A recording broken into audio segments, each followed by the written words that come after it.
ఓం సత్యమోములండి. ఓం సత్యమోములు. ఓం సత్యమోములు.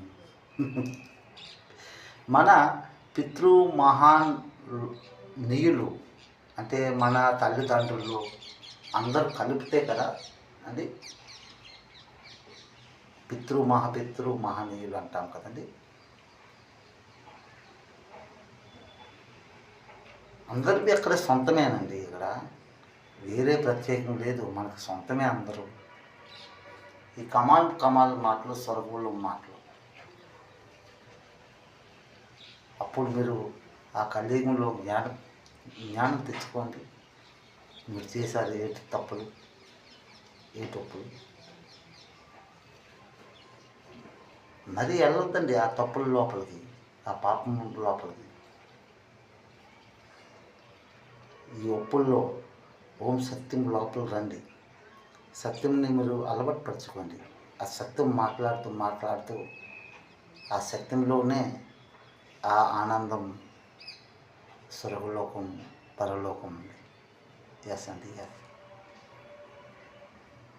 అబద్ధాలు ఆడతాం, పచ్చి అబద్ధాలు ఆడతాం, కల్పించిన మాట్లాడతాం. వారి మీద వీరికి చెప్పి, వీరి మీద వారికి చెప్పి, వాళ్ళ తీలో గొడవలు పుట్టించి మధ్య మనము కుసి సంతోషం తీసుకుంటాం. అది ఎక్కడ ఆనందం అండి? వాళ్ళు గొడవ చేసుకుంటే ఇది ఆనందమా? కాదు. వీళ్ళు గొడవ చేసుకుంటే అది నీ దరిద్రం, అది నీ ఇంటికి వచ్చిన దరిద్రం అది.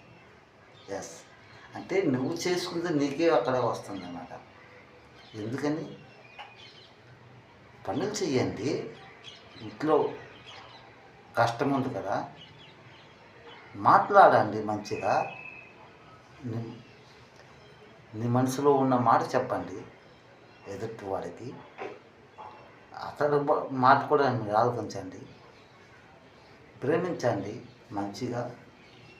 మాట్లాడితే, ప్రేమిస్తే, పనులు చేస్తే మీ ఇంటిని నడదండి, ఎంత చక్కగా నడుస్తుంది. అందులో కోపం ఎందుకు మనకి? ఏంటి కోపం ఎందుకండి? మొక్కమాటం ఎందుకండి మనకు? సిగ్గు ఎందుకండి? ఈ కోపము, మొక్కమాటము, సిగ్గు మన జీవితాలనే బర్బాద్ చేసేస్తుంది. ఎస్, ఈ కోపము, మొక్కమాటము, సిగ్గు మన